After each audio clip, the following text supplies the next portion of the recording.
Right. Here we are, planets and predictions. Welcome, Scott. Thanks for being here. Yes, thank you, Dallisa. Great to be here.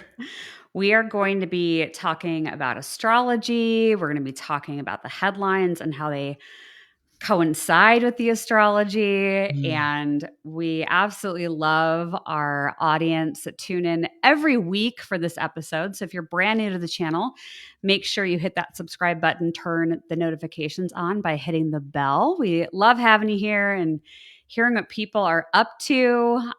We have a lot to discuss this week, as Mm. we normally do. Mm. We haven't been having any kind of shortage of news stories or astrological transit. So Never. I got to just ask you out of the gate, if you had to pick a word that would describe the energy, the vibe right now, Mm. what word would you pick and why would you pick that word? Sticky.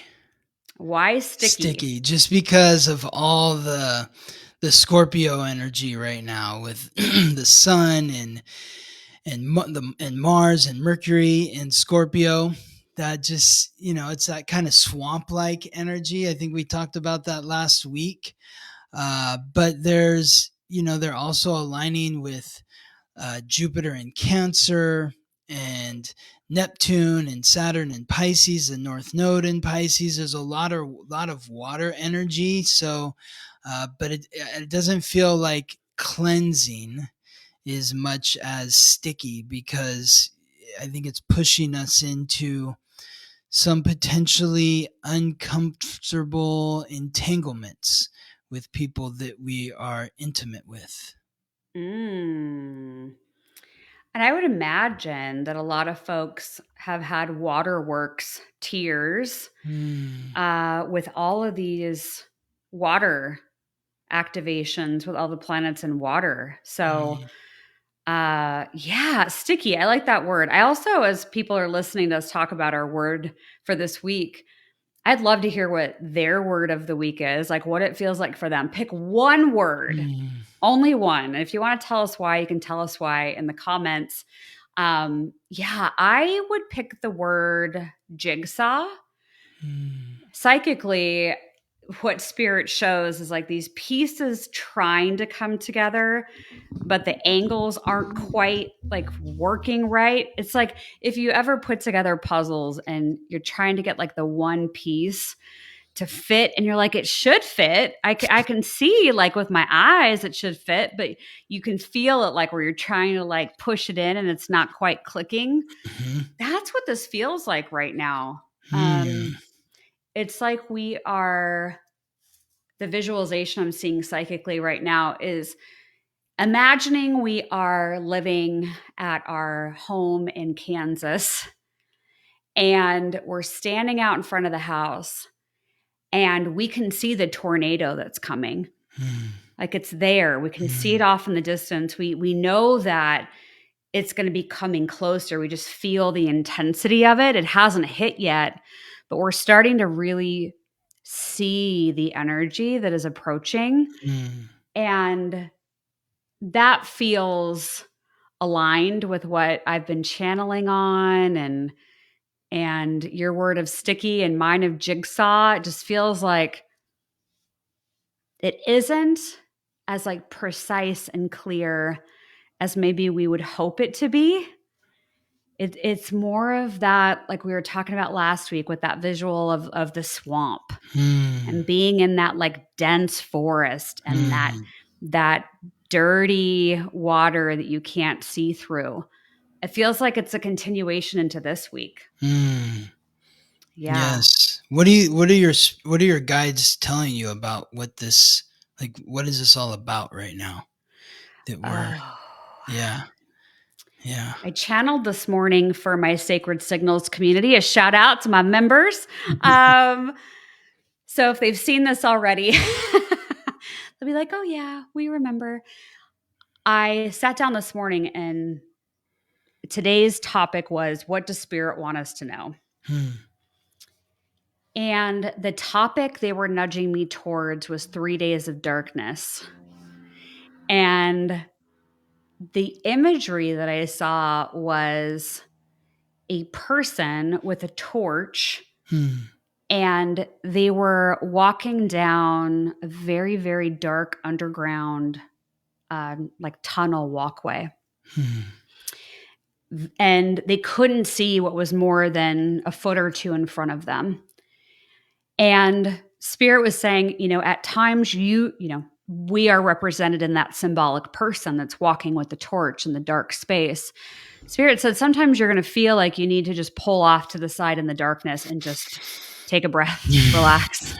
But they said, don't stay there too long. Mm. They said that this is a time where we need to be in action, in motion. Mm. Even if we can't see a foot or two in front of us, it's that we have the faith in the dark that we are being led somewhere that is in our best interest. And they showed, like, eventually, you're weaving through this darkness down this pathway, and it's dark and it's damp. You get to an oasis. You get to the beautiful waters and the crystals and all of that. But that's not where we're at right now. They're very, very clear about. So this is more about having trust in the darkness, is what I was feeling. This very, very Scorpio imagery there.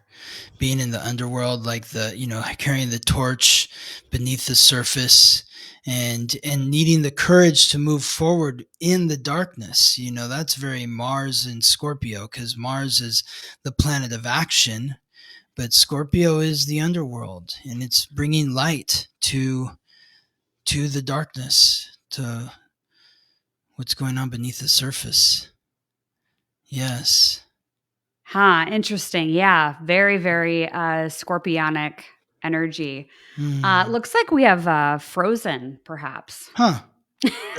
Well, I don't know what to do about that. Yeah, I don't either. Can they hear us? I don't know. If somebody could let you, like, can you hear us? Yeah. Stream ended. That's what Edward Kenneth is saying.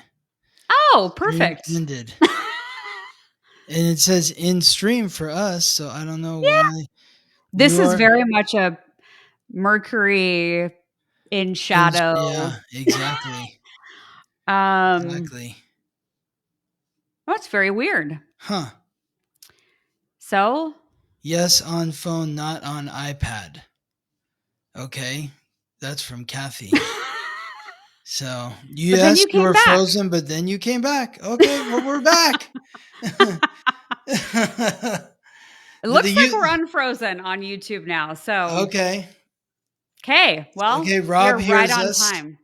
I want to give a shout out to Clara, who says she woke up at 6 a.m. in Hong Kong to join the show. Oh, so that's awesome.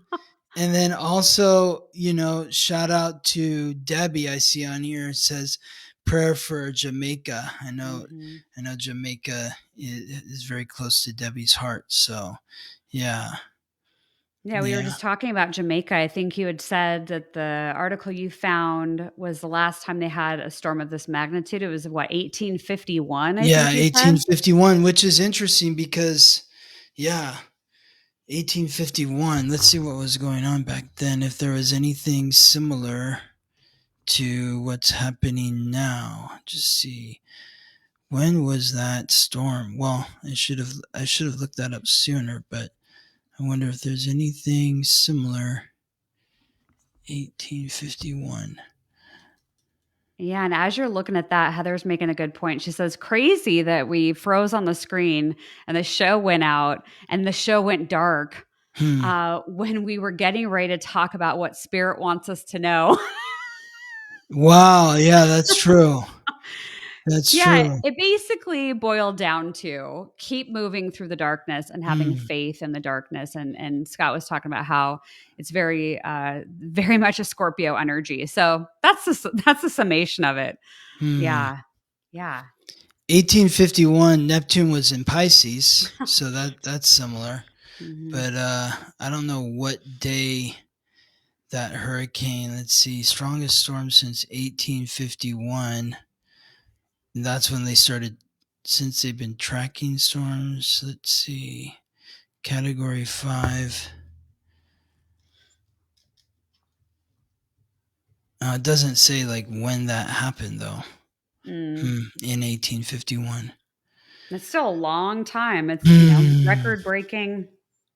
That's many years to go by without having this level of storm. So yeah, Yes. all of our thoughts and Oh, prayers go out to everybody in Jamaica. I love Jamaica. absolutely. It's been one of my favorite places over the years. I've climbed Dunn's River Falls a few times, and What's that?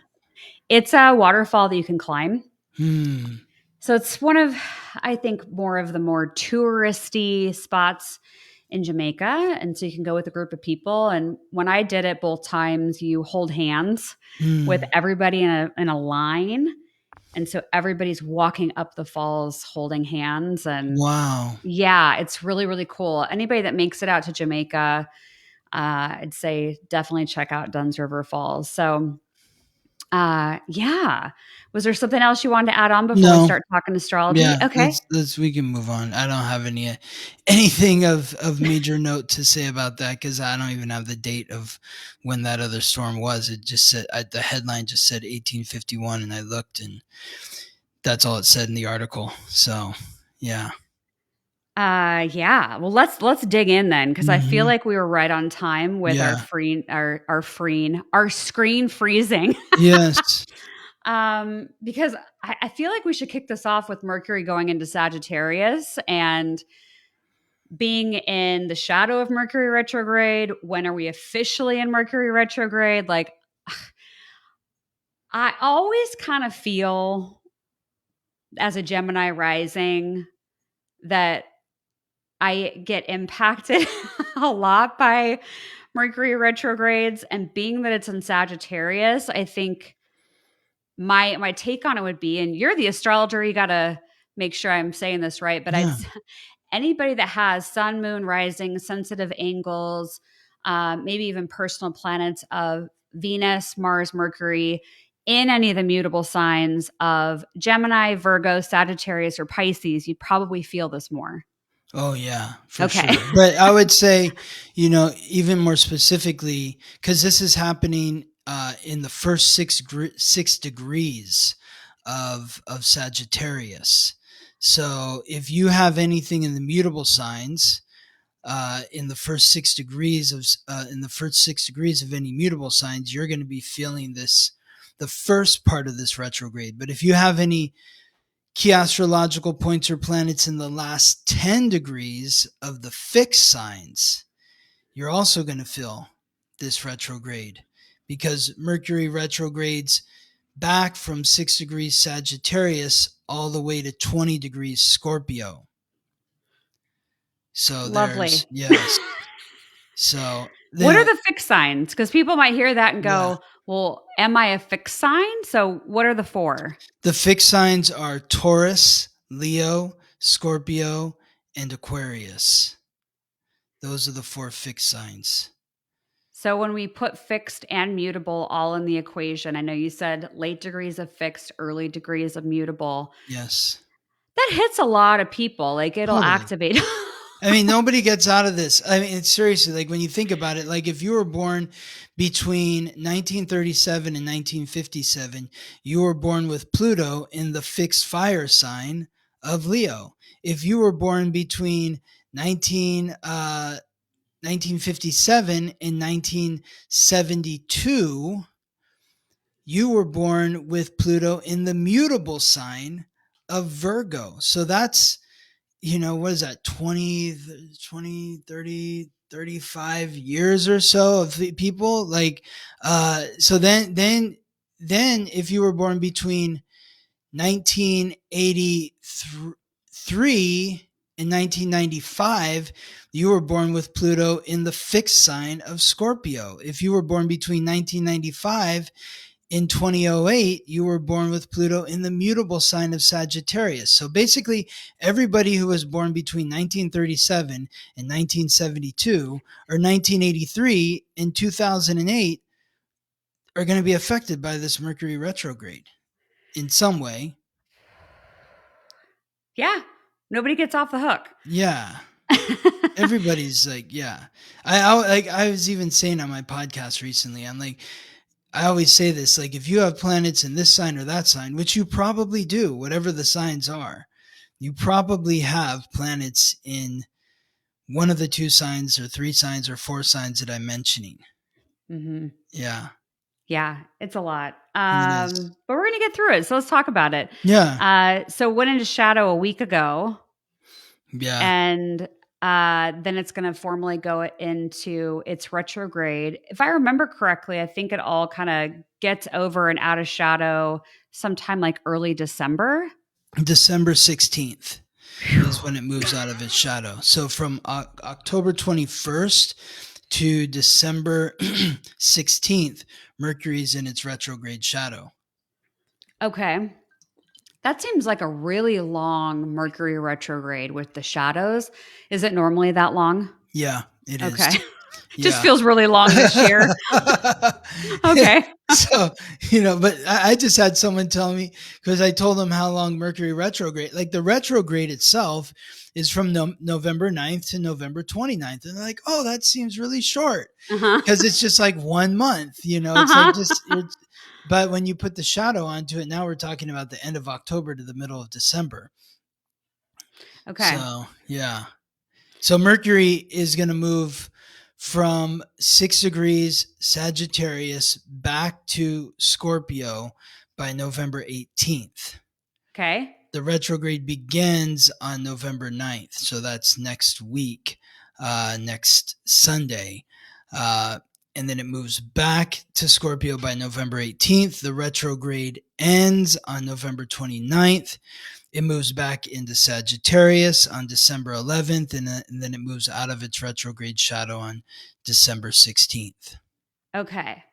I love to hear the flavor of what a Mercury retrograde in late degrees of Scorpio, early degrees of Sagittarius, like what's the flavor of that? Like what can we expect with that kind of retrograde? Okay, cool. So, first of all, Sagittarius, mutable fire, ruled by Jupiter, the god of thunder, lord of justice, the planet of luck and expansion, symbolized by the archer.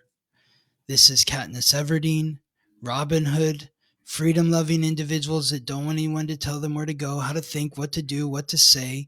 They know the difference between right or wrong, and they want the freedom to explore far and wide so they can expand their minds, deepen their philosophical view, and speak their truth. So Sagittarius is about honesty. It's about truth. It's about righteousness. Mercury, the planet of the mind, the planet of consciousness, communication, coordination, the god of merchants and thieves, the messenger of the gods, guide of souls to the underworld, is quite simply saying from October 29th, when Mercury transits into Sagittarius, until November 18th, are you being honest? Are you being truthful? Are you being direct and forthright in the way that you're communicating with yourself and with others? And once it moves back into Scorpio, Scorpio is the fixed water sign symbolized by the scorpion, ruled by Mars, the god of war, Pluto, the god of death. That's that sticky, icky energy. It's like where you're stepping into that place of vulnerability or intimacy with other people. So once you've been honest, the truth is revealed, it might hurt. Like the way that I'm viewing this Mercury retrograde is from October 29th to November 18th, the truth hurts. From November 18th to December 11th, that's the integration of the truth. The integration and the transformation, so that by the time we get to December 11th, when Mercury transits back into Sagittarius, and then once it moves beyond its shadow on December 16th, the truth will set us free.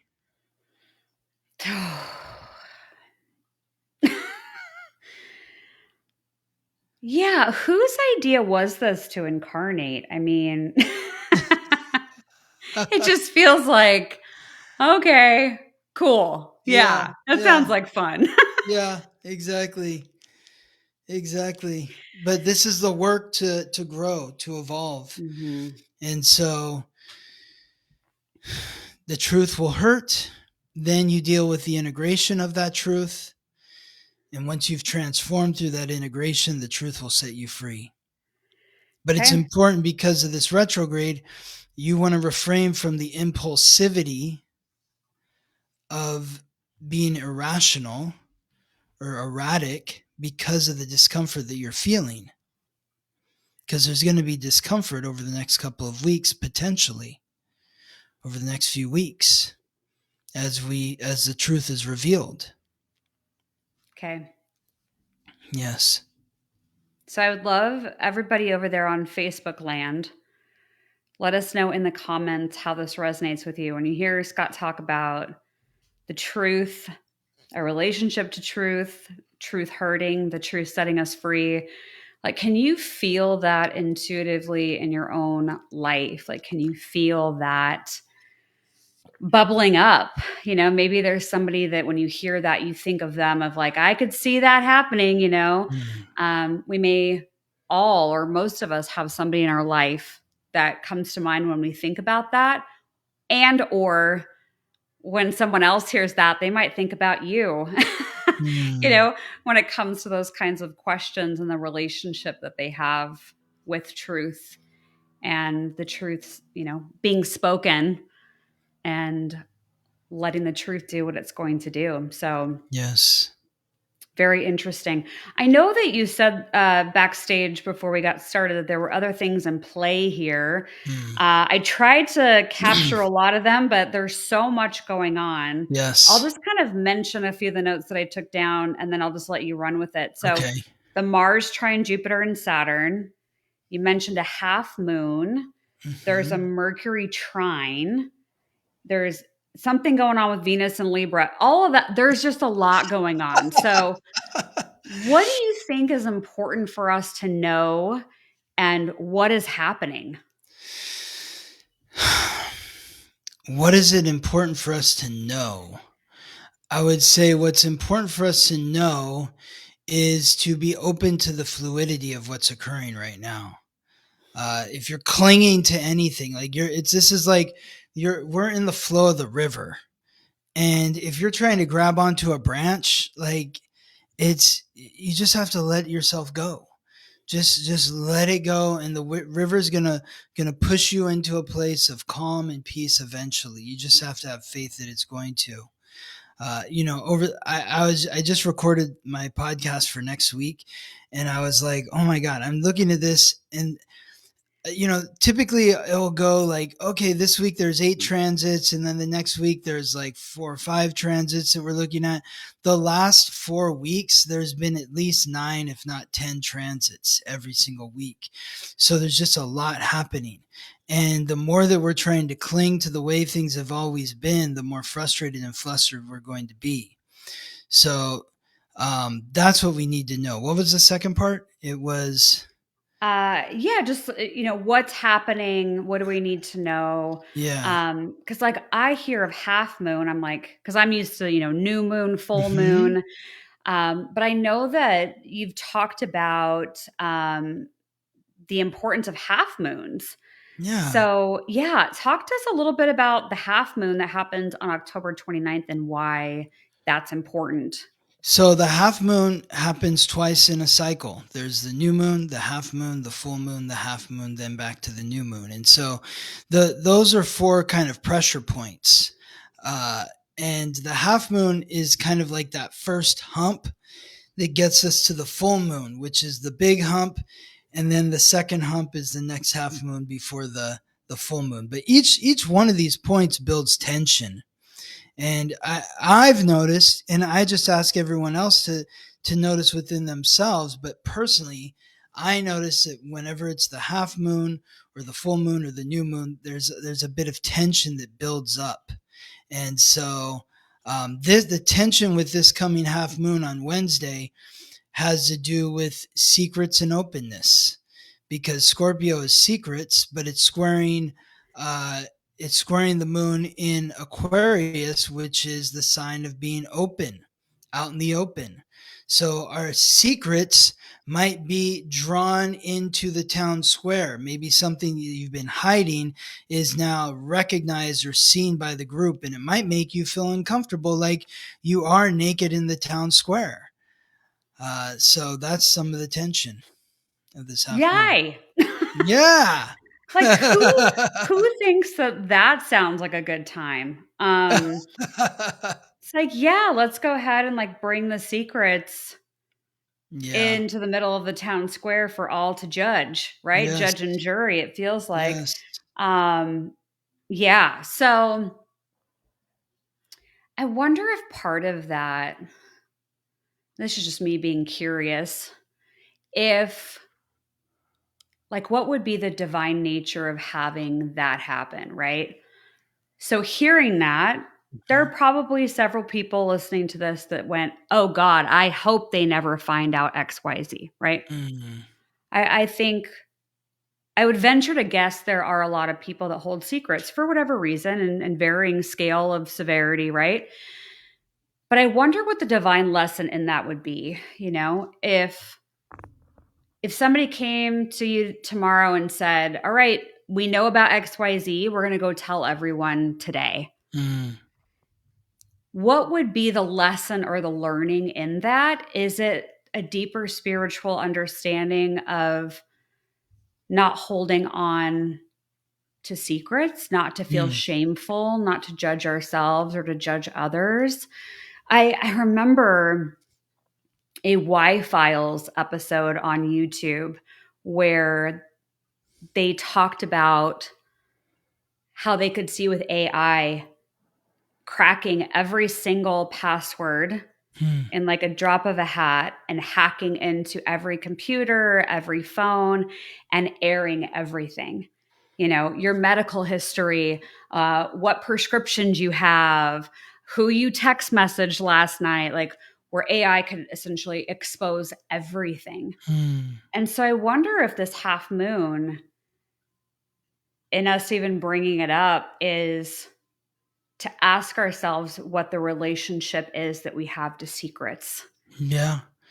That's a Yeah. good way to look at it. You know, it's something that we're all going to have to reconcile within ourselves. I mean, the half moon in Aquarius happens every year when the sun's in Scorpio. So that's not, it's not some super unique thing, but what is unique and maybe is compounding this half moon is the fact that the sun just squared Pluto in Aquarius, which doesn't happen. It's not a regular thing. I think this was the first occurrence of it happening since the 1700s. But we're going to be experiencing this every year for the next 40 years or so, with the sun in Scorpio squaring Pluto in Aquarius. And you're starting to see how that can sort of manifest in on the main stage.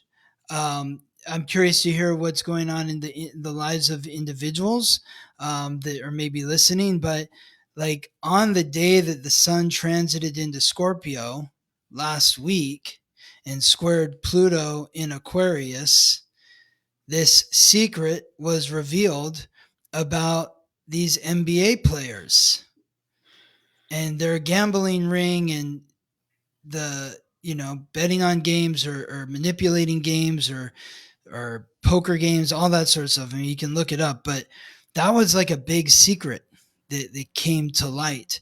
And so it'll be interesting to see what happens moving forward, in the years ahead. But I think we are being called collectively to really reconcile our relationship to secrets. What are we hiding? Why are we hiding that? Uh, what would we do if people knew about this? Yeah. Yeah. Yeah. So it's a good question for introspection. You know, we know Scorpio goes deep. And so is there a secret that you've been holding on to that you're afraid that if someone found out, they would love you less or like you less or think that you were less of a person? Um, in doing this work for so long, and I know you've been doing this work too, I find it really beautiful.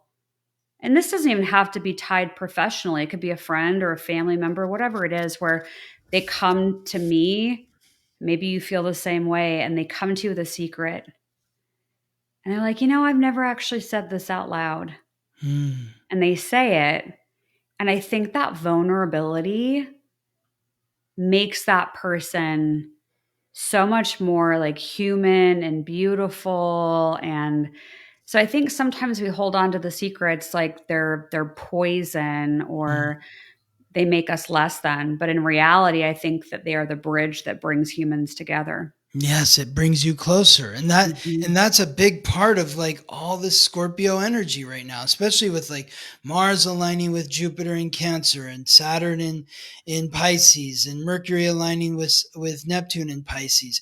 Like think about it in terms of just like simple intimacy. Like if Scorpio is a sign that rules sex and the intimate bonding that occurs during that physical act. Like if you take off your clothes in front of someone, you want to be loved for the way that you look. And if you are, that elevates you. Whereas on the other hand, and maybe this is where the truth hurts, if you show your body to somebody or you tell a secret to somebody and they're like, you really did that? Oh, and your body does not look good. Then that's the truth hurts, but you integrate that and think about, okay, what drew me to this person? What am I learning from this relationship? And then as we get to end of November into December, the truth will set you free where you're like, I'm so glad I'm not with that person. I'm so glad I didn't share that information. But I'm not, sharing my body or my secrets with that person anymore. But for the person that is elevating you, by the time we get to end of November, December, the bond is deeper, it's stronger, and you feel more powerful. And so do they. Yeah. Oh, Scorpio season. I don't know what to do with you. I guess we do all of the things that Scott tells us about. Oh my goodness. Anything you want to add about the Mars trine, the Mercury trine, Venus and Libra? Anything you want to splash in there before we go to headlines? I would just say that it's really helping us. It's helping us with the intimacy, with getting deeper with it's helping us develop our intuition about who we should be sharing our energy with or who we shouldn't be sharing our energy with. It's helping us get deeper in terms of being compassionate and empathetic towards others, more compassionate towards ourselves. There's a lot of healing that's meant to happen through this period. And there's deep reflections that are occurring in terms of your past and really trying to reconcile and make peace with your past, to be kind to who you were in the past that led you to the person you are today. It's all for a reason. It's all for a reason. Yeah. Okay. And next week we'll have a ton of stuff to go over. Like you said, there's just so much happening. Yeah. So let's go to headlines next. I just want to mention this week's astrology 12-month personalized tarot report winner. I'm reading my notes and talking at the same time, which doesn't work very well for me. Our winner for this week is Kelly Wolf from Tucson, Arizona. So Kelly, congratulations. Thanks for watching Planets and Predictions. Make sure you send me an email this week and ask for your report that you won on today's episode. And the magic word for this week is candy. Candy, because it's Halloween this week. Yeah, exactly. So I picked candy. So if you have no idea what I'm talking about, you go over to spiritandspark.com and in the menu, click on magic word and fill out the tiny little form. Takes you a few seconds, and put down that the magic word is candy, and you'll be entered to win the personalized tarot report where I tune into your energy, shuffle cards, and create a report based on those cards and your energy for the next 12 months. So it's pretty cool. I like putting them together. They're fun. But yeah, this week's magic word is candy. Awesome. So yeah, let's get into the headlines. And this is our first one. So federal workers flock to DC food bank as they miss first full paycheck of the shutdown. So this came up in a conversation I was having earlier today, just about how local communities are going to be so critical. And I've been channeling on that for, probably the last 2 years, about the importance of knowing your neighbors and knowing where you can get resources in your local community, and relying more on your community than you would in like big government programs. And so now, we're seeing this play out with SNAP and the food stamp program in the United States, and it affecting approximately 40 million people. And so where you get food in your local community and from who is going to be really, really important. So I've made that connection to the, Uranus and Gemini, sudden changes to the community. But what do you see in the astrology around this? Like, do you attribute food in your local community as a primary resource? Do you see that like a Pluto and Aquarius kind of deal? Yeah. It's probably Uranus and Gemini and Pluto and Aquarius. It's both of them connecting together. They're really close to one another. And Uranus is the planetary ruler of Aquarius, and it's the community. That's what Aquarius represents. Pluto's there transforming. Uranus is bringing that sense of unexpected uncertainty, and right after the full moon next week, it moves back into Taurus, which is really going to shake our sense of security, as it's there from November 7th to April 25th of next year.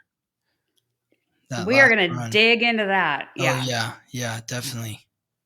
I think there's unfortunately going to be more headlines like this as Uranus goes back into Taurus.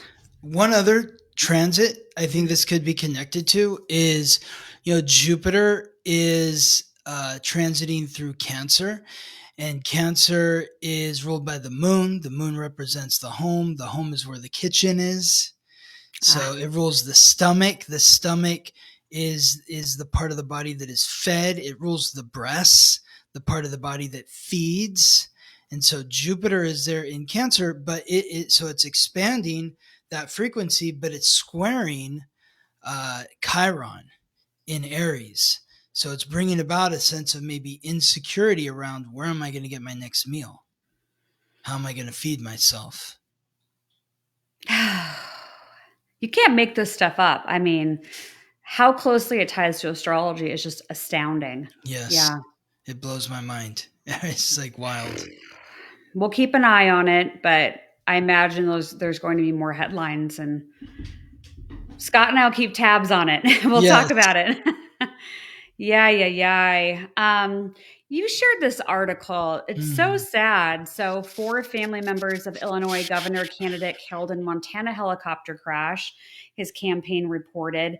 And you'd said when you sent this over to me that his youngest son was not on the helicopter.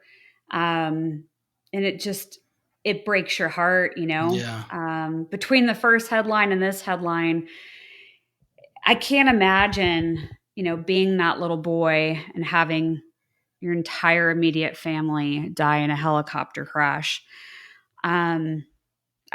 Without knowing him and without tapping into that little boy's energy, I would venture to guess, in my experience, that he would be a very advanced soul that incarnated here at this time.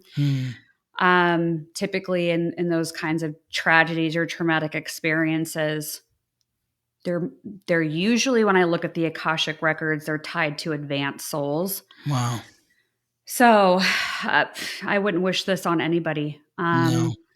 What would a helicopter, like a tragedy like this, be connected to astrologically? Of course, without knowing their own birth charts and how they were. Yeah. I have, I don't have any other astrologies. I couldn't even find the birth date the gubernatorial candidate, Wow. who is the father of the man who was piloting the helicopter. But I think this just goes back to that Uranus in Gemini. It's quick trips.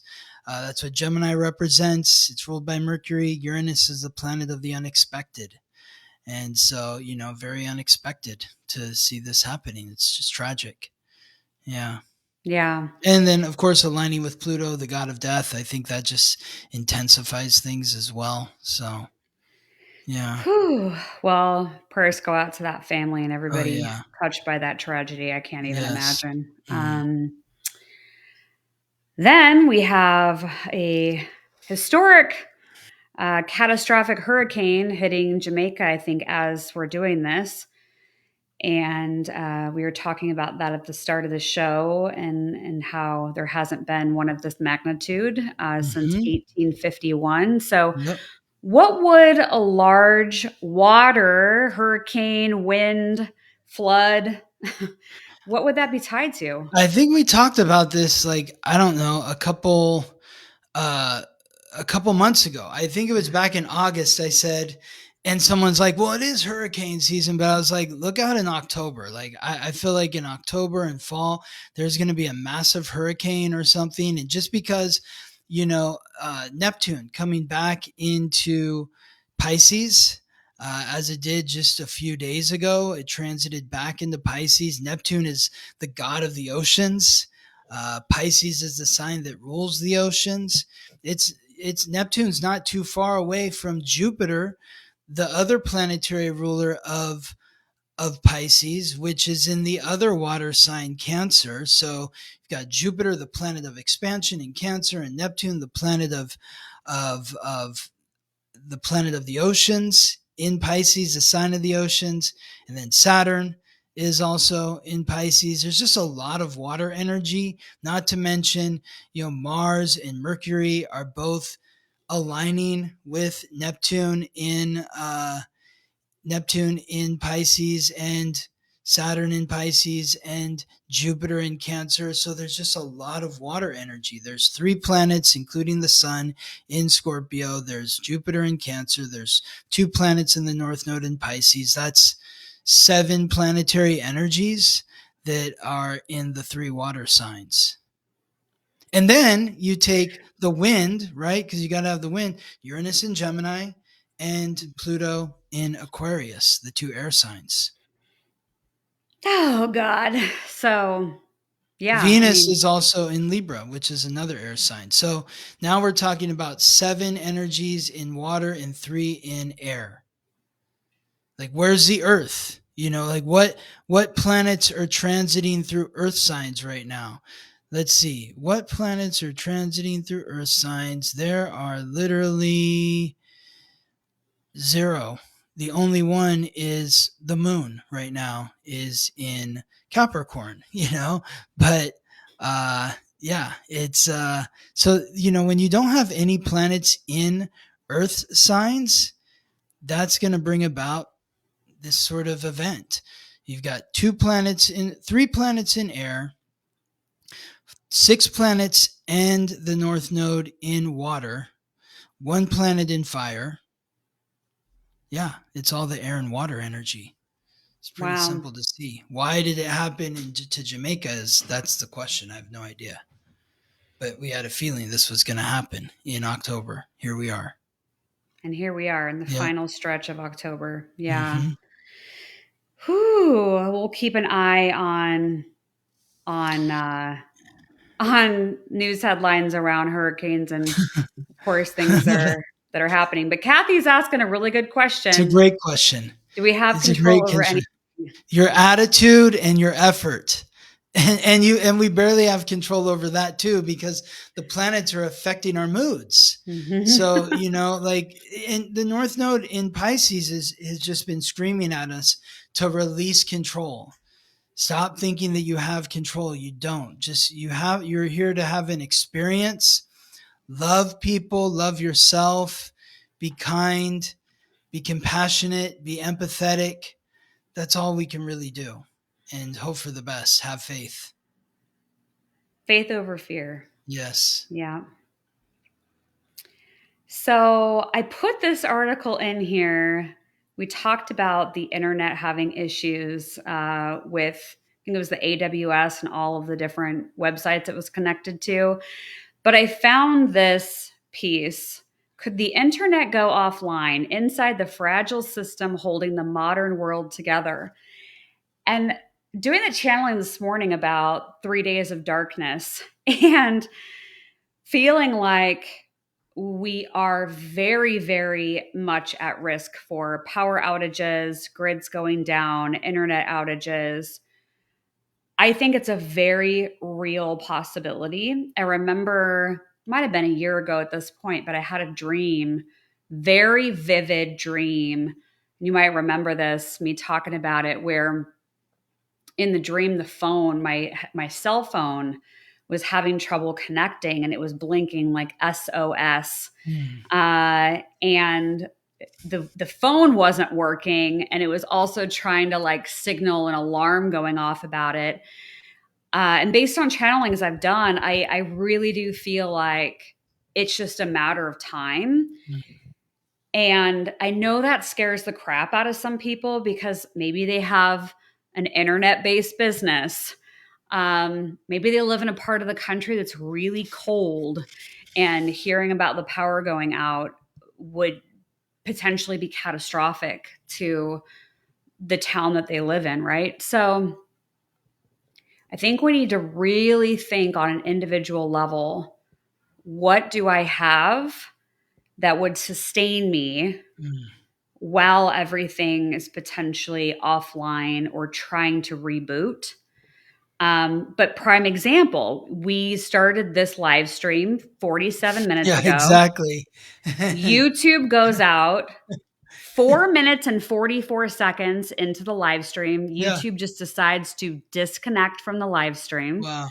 So Facebook is the one that's listening to us right now. Yeah, Facebook. But YouTube completely crapped out. Yeah. So, and here I am like hitting buttons on my phone over here, like trying to figure out, is there another solution while you're talking about the astrology? And I'm thinking to myself, this is just rolling with it. It's like you said, like letting go and just flowing with it. There's nothing I can do to force YouTube to get with the program. Nope. Who's meant to hear it will hear it. Yep. But I think it's just a micro example about how things can go offline in a blink of an eye. And there's probably nothing we can do about it. That's right. Yeah. That's right. We just have to, and that's such a major theme right now. And with all the water energy, we have to learn to flow. We can't control anything. It's like trying to catch, if someone threw a glass of water at you, or through not the glass, but the water, like how would you be able to catch the water? No, it's just, you get wet. And so we got to get used with getting wet. Yeah. And knowing what's inside of your control and frankly, what's not. Yes. Yeah. Exactly. Oh my goodness. So we'll keep an eye on this as well. Yes. I did a tarot card analysis on the Louvre. Yes. Last week. And I pulled cards, and the card said that there would be people trying to escape, basically move to a different location. They talked about people turning on each other that were involved. Ooh. And so then the article comes out. I had somebody message me today saying, you said this. This is what I said. Oh yeah, the tarot cards said this. But the tarot cards nailed it. So yeah, 2 have been arrested. And both were trying to leave, and that's how they got flagged. Yeah, trying to go to different locations. Countries, different countries, or yeah, I think it was different countries. Yeah. Yep. So there'll be more developing on this, but I do think they will be able to recover more information about the heist and who else was involved. And how did they even know that those were the people, though? Because like they were wearing masks. Like that's what I'm curious about. So if I were going to go off of the tarot card pulls, I would Uh-huh. say someone turned someone in. Hmm. But obviously, they had some kind of information because they knew enough to put like a stop or an alarm on passports, I would assume. Mm-hmm. So when they were going to leave, they got flagged. Um, so it does make you wonder if there was somebody that knew something that went to police about it. And that's what Yeah. the card said, is that there'd be like a turning on them. Mm. Um, But yeah, I would love to be a fly on the wall in that investigation and see what exactly unfolded. Totally. Yes. Wow, Yeah. fascinating. And that the turning on people, that's a very Scorpio thing. That's like the underbelly of Scorpio is betrayal. Betrayal. With 3 planets in Scorpio, there's going to be some betrayal going on. Yeah. So not surprised, but I'm glad Mm. they at least found a couple people that they've arrested. Because I do think it will lead to more, which is good. Mm. All right. The Navy loses 2 aircraft from USS Nimitz aircraft carrier within 30 minutes. So I picked this article. I know this happens on occasion, but I do wonder if there's anything astrologically that points to military issues or military headlines. Because aircraft, the Navy aircraft, they're very, very expensive. Oh Nobody yeah. died. Everybody was able to eject safely. Okay. But losing 2 in 30 minutes, like Yeah. that points to some kind of either like high anxiety, high nervousness. Like, how do you lose 2 in a span of 30 minutes? So, Yeah, I mean, what was like? I would want to know like what was going on. Like, what? Why did they crash? Was it a malfunction of the equipment, or was a pilot error or something? I don't know, but this again just harkens back to Uranus in Gemini. I feel like a broken record saying it, but I said last week how if you probably look back over the course of the history of aviation, there probably hasn't been a period, and I don't know this for a fact, I would have to do the research, but my theory is that there probably hasn't been more crashes of aircraft than the last time Uranus was in Gemini, mhm. which was 1942 to 1949, which was like during World War II. So it was a major war. Lots of planes crashed during that period. But it's that unpredictability or unexpected nature of Uranus in the sign that represents quick trips. This will not be the last war slash military story that we will cover. No, I'm sure not. Guarantee Yeah. there'll be more. Yes. Oh, okay. So we had a Mm, couple of sports headlines that you had sent over. yeah. The one about the gambling probe and Chauncey Billups, Terry Chauncey. Roser. Um, and then we have Nick Mangold, who passed Yes. away. Um, yeah, and you said you had his chart. So a lot of eyeballs on sports this week, Yeah. especially with the gambling probe and all the illegal activity that's been exposed, secrets exposed. So yeah, where do you want to take this with the 2 sports stories? Well, I kind of touched on the first one already, just how, like, on the day that the sun transited into Scorpio and squared Pluto in Aquarius, this major secret was revealed about these athletes that had been involved in illegal acts around the NBA and other gambling ventures. It was also around the same time that, right now, Mars is conjunct with Lilith. So Lilith is the dark side of the moon, and So that also can bring secrets to light. So I thought that was really fascinating. It's like, cause it's a major story, and I feel like it's, just kind of the tip of the iceberg. It's like, what other information do they have?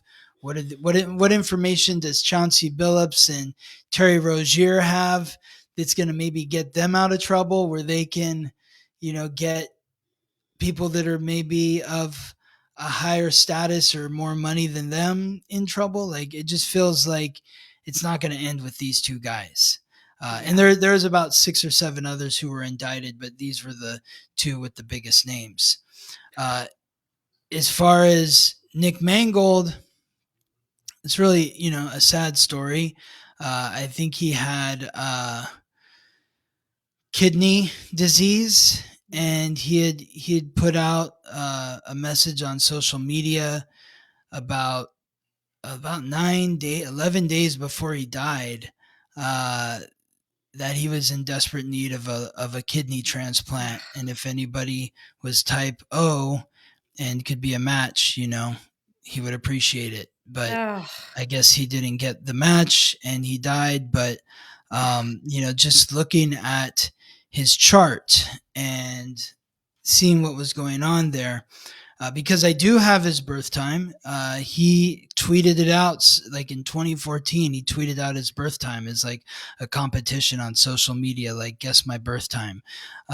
So he was born with the ascendant at 22 degrees in Aquarius.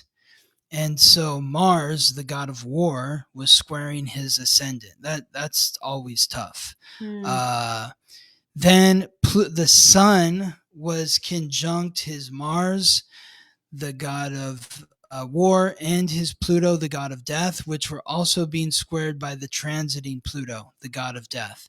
So the transiting Pluto is at 1 degree in Aquarius. He was born with Pluto and Mars at 1 degree in Scorpio. That's probably what made him such an exceptional athlete. To have Mars and Pluto conjunct, like an incredibly powerful will. But on this day, the day that he died, Pluto was squaring both those points, and the sun was conjunct both those points as well.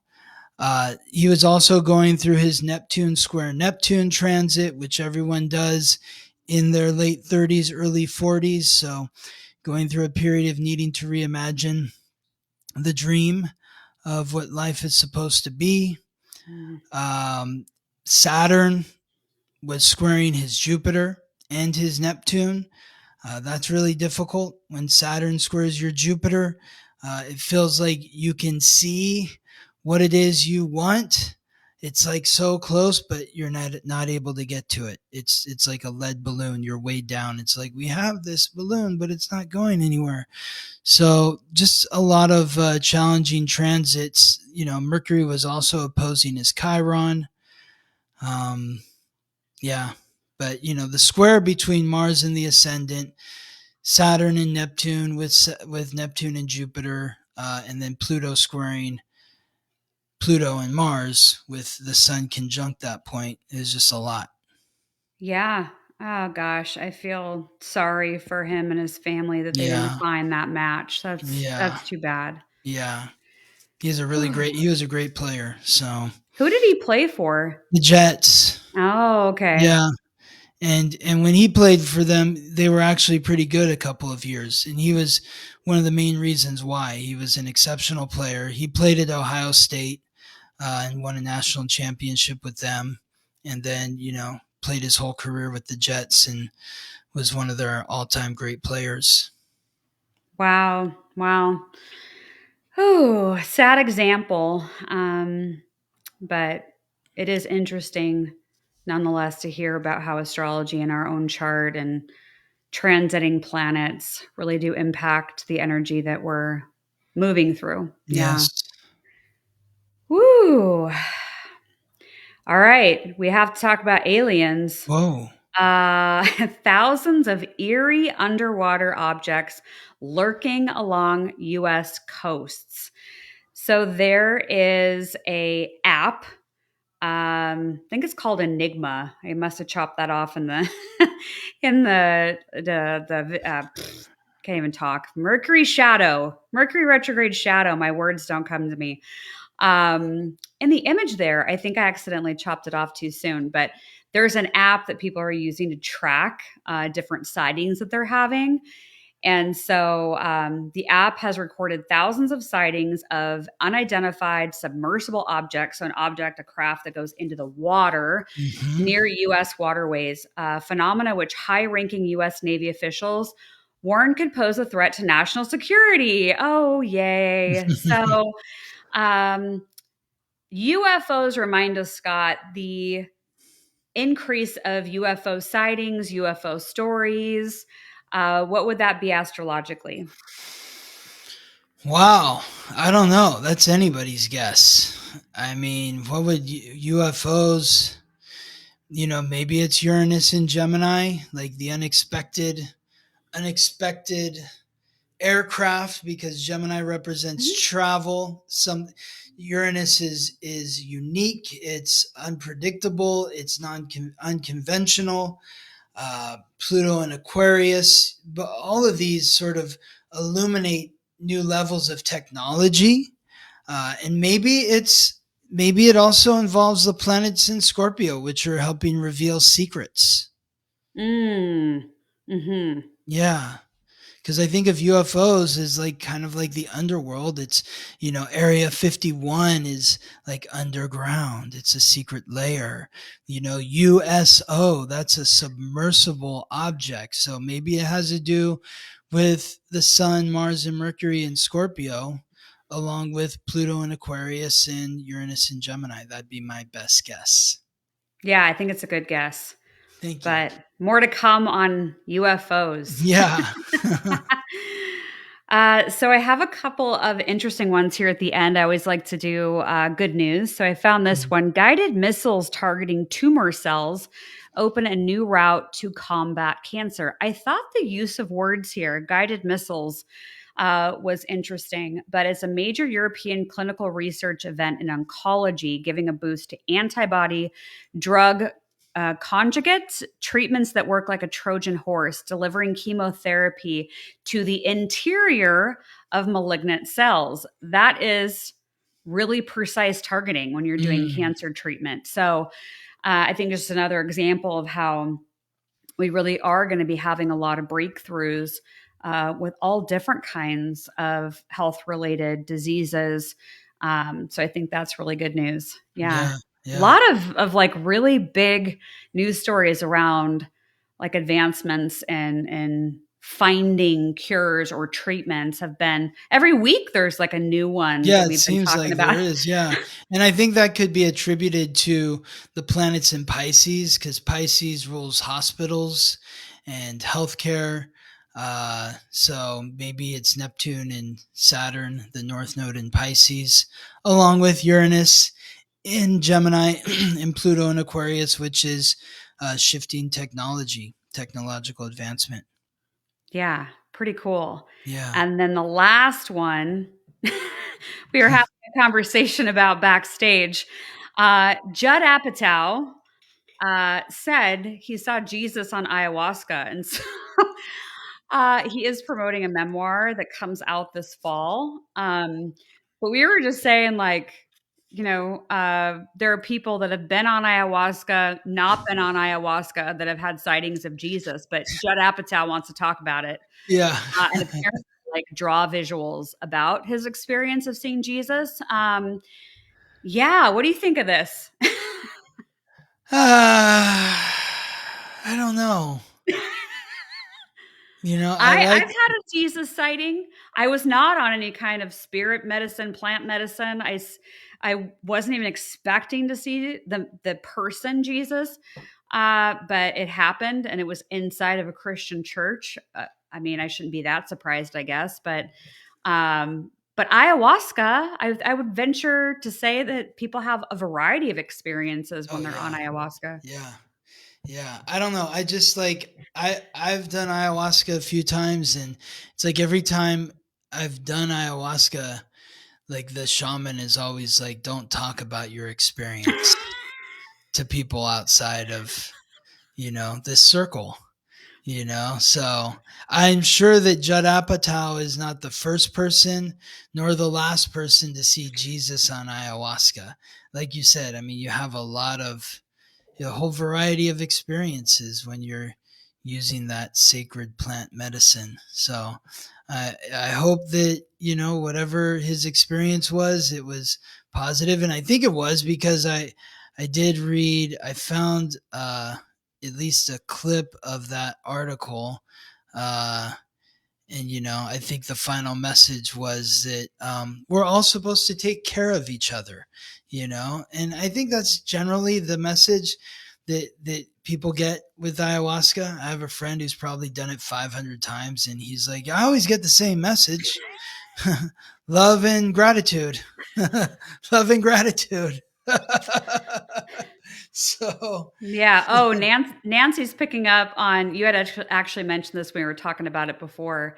yeah, and that's Judd what, being Jewish, yeah. seeing that he saw Jesus, that would be an interesting take on why he might be sharing it. And that's what he said. Uh-huh. That's literally what Judd Apatow said. He was like, I'm Jewish. Like, why would, he says at the end of a long journey, he had a vision of Jesus on the cross, which, quote, was weird because I'm Jewish.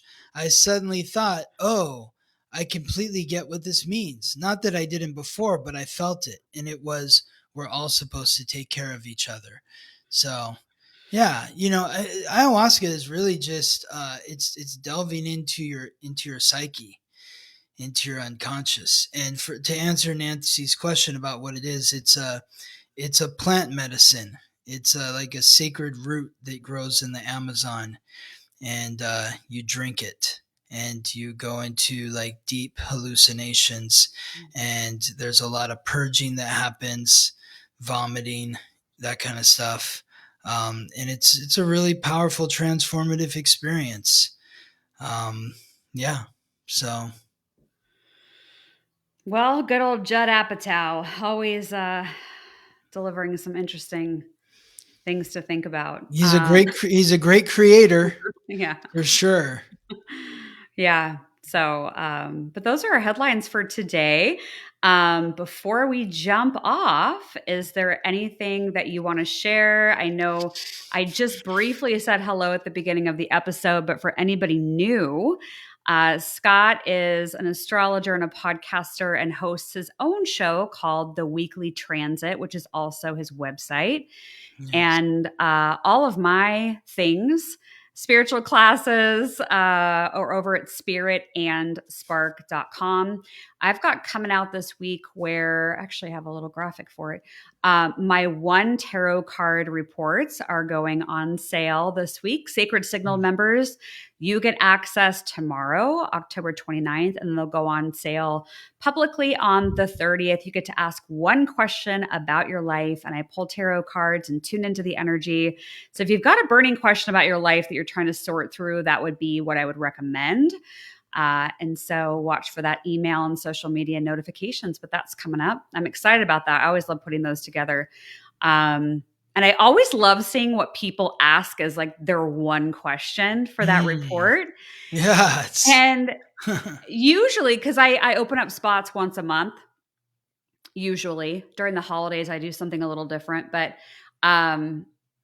usually there's like a few questions that are asked repeatedly by different people in a batch. So be like, oh, so this must be the love month, this must be the month everyone's wondering if they should move, so they're fun. They're fun. That is interesting when you see like kind of like a group of like everyone's asking this one question. Yeah. So it's cool. What do you have coming up? I know you do consultations. So anybody looking for an astrology session should go to theweeklytransit.com. What else you got cooking? Well, I mean, that's the focus, it's the podcast, the Substack essays that I'm writing, and then just meeting with clients. If I can help you understand yourself, that's what I'm here to do through your astrological code, helping you understand the transits and how they're pertaining to you, to empower and support you along the way. I've got a class that's coming up in November in a couple weeks for the the next lunar cycle, which is going to be the new moon in Scorpio and the full moon in Gemini. Ooh, good deal. Yeah. Yeah. So I would guess that the best thing for them to do at this point is join your email list at theweeklytransit.com. Yeah, just go to the website, theweeklytransit.com. Everything's there. If you want to book a reading, you want to enroll in the class, listen to the podcast, all the links are there. Yay! Yes. I love it. Scott, it's always a joy talking to you and looking at the astrology and the headlines. And we'll be back at it again next week. Thank you to everybody who tuned in live or enjoying the replay. We appreciate each and every one of you. So sending lots of abundant energy out to everyone. So thanks, Scott. You're welcome. Thanks for having me, Dallisa. Thanks. We'll see everybody later. Bye. Damn YouTube.